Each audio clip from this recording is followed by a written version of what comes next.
Welcome to Q&A practice. Let's get started with some two voice, and we will start with the plaintiff attorney. Get a little warm up here. Ready? Here we go. Was anything said about climbing the building and looking in the window? I did it on my own initiative. I don't recall anybody saying anything about it.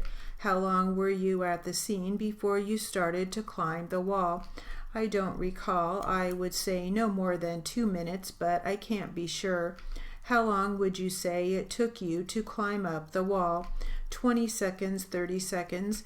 Would you say that you were at the scene for approximately 5 minutes until the time you put your flashlight on? Yes, you put the flashlight on, and one of the main reasons for putting it on was to see better.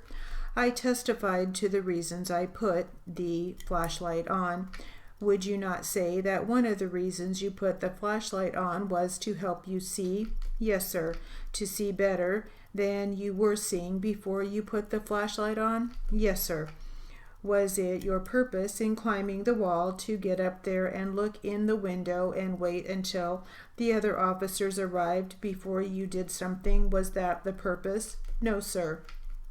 What was your purpose in climbing the wall? Was it to climb and look in the window and see what you could see? That was part of my purpose for climbing the wall, counselor. To look in? Yes, sir. Well, was there some other purpose other than to climb and to look in? What was the other purpose?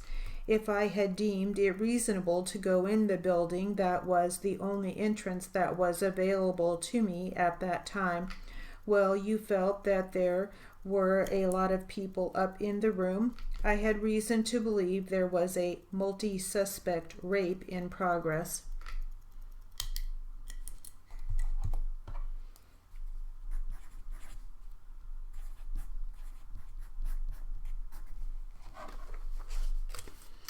All right, I'll get into some four voice.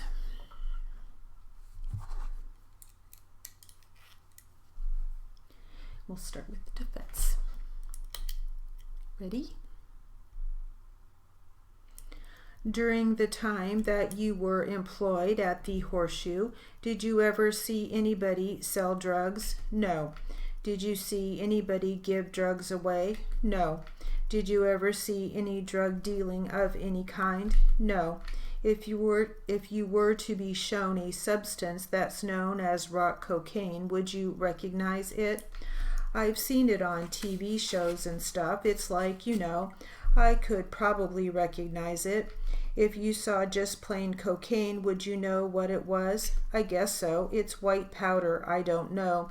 Have you ever seen any of those items inside of the Horseshoe? No. Have you ever seen anybody dealing in little plastic bags with something inside the Horseshoe? No. Have you ever seen anybody deal with what you thought might be a drug, either just out back or out front of the Horseshoe? No. Have you heard any people at the Horseshoe discuss drugs? No.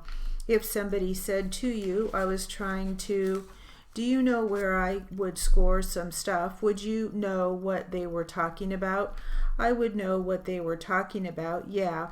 Okay, and what, in your opinion, would they be talking about? They'd be talking about some kind of drugs. Do you recall anybody ever saying that to you inside the Horseshoe? I'm sure there were times when customers would come up and ask me that question. And how would you respond? I don't know what you're talking about. And why would you say that? Because I don't know what they're talking about. I'm there to serve beer, not score drugs or sell drugs, That's not what we were there for. Ever see anybody walk through the premises with something you thought might be marijuana or a marijuana cigarette? No. Are you familiar with what the smell of marijuana is? Yes. Have you ever smelled that at the Horseshoe? No. Have you ever smelled it coming from just outside of the Horseshoe? Yes. Okay, and where did you smell it coming from? Outside, out back, I guess, maybe, or out, wherever, outside the door. Did you ever investigate to determine where it was coming from? Yes. And what did you find? Nothing. You couldn't. In other words, you couldn't determine where it was coming from? Right. Based on your employment at the Horseshoe, were you given any formal kind of training with regard to your duties as a bartender? Yes. What training were you given? Mr. Kang sent me to a community college. It was a course. Okay, and what kind of a course was it? It was like 2 or 3 day course or whatever, where I became a certified bartender. And did that course include training on your legal responsibilities? Yes. And during that course, did you discuss things such as determining how a person would appear if they were obviously intoxicated? Object is leading. She can describe it, but let's not ask obvious. Okay, what other kind of training did you get in terms of your legal responsibilities?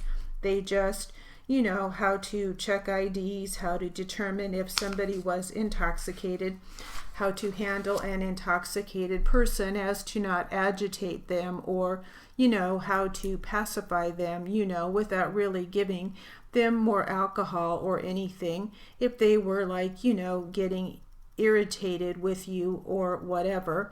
Just kind of how to get rid of, how to get them out of the bar without, causing a scene or antagonizing them. How about other legal issues? Did they discuss other issues besides people that were intoxicated and perhaps age? Did they discuss items in terms of your legal responsibilities or how you should take care of problems inside the bar, other than what you've just discussed? Not really, no. Just, IDs and stuff. You had no training about drug use or activity in the bar? No, they didn't really touch anything on that. Did any of the other people from the bar go with you? Yes. Do you recall who that was? There was 2 or 3 of us. Okay, well, if you don't remember specifically who it was, that's fine. Okay, did Mr. Kang give you any specific instructions on things that he did not want to occur inside the business? Oh yeah, absolutely. And what did he tell you? Absolutely no drug sales, drug use, that type thing. And when did he tell you this? From day one, when I started. And did he tell you more than just at the beginning, or did he tell you periodically? No, it was an ongoing battle, ongoing thing, always. By ongoing battle, what do you mean? Just because when I started or whatever, he had just pretty much 86'd everybody out of the bar or whatever, He was cleaning up the bar because he was having troubles, with the police or whatever. They wanted to shut him down. Okay, do you know somebody at the bar named Juan? Yeah, and who is Juan? Just one of the customers. Did you ever see... We talked about Ron. Did you ever see either Ron or Juan doing anything that you thought was suspicious? No. All right, I have nothing further. Thank you. Okay, 1 second. Okay, cross-examination, Mr. Van. Thank you, Your Honor. Ms. Brown, when did you work at the Horseshoe? When did you start and when did you finish? I started in February 2002, and I'm not quite sure when the last date was that I finished. What's your approximate date? Or how long ago?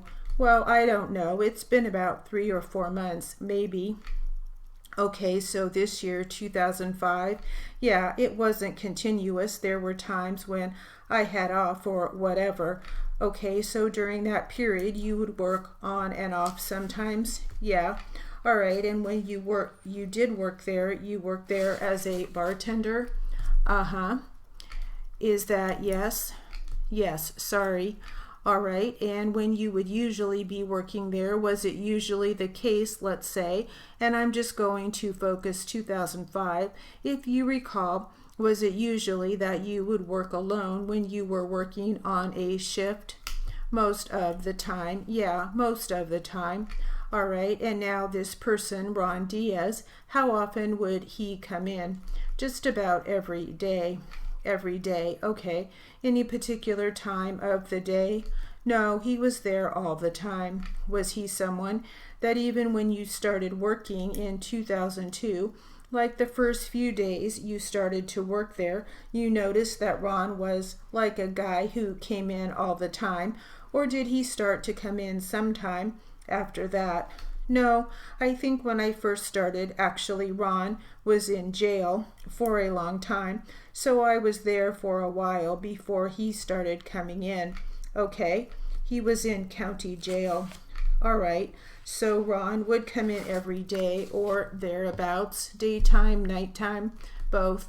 Okay, weekends and holidays? Yeah. All right. Did you have any sense or suspicion about why he was coming in every day? He was homeless.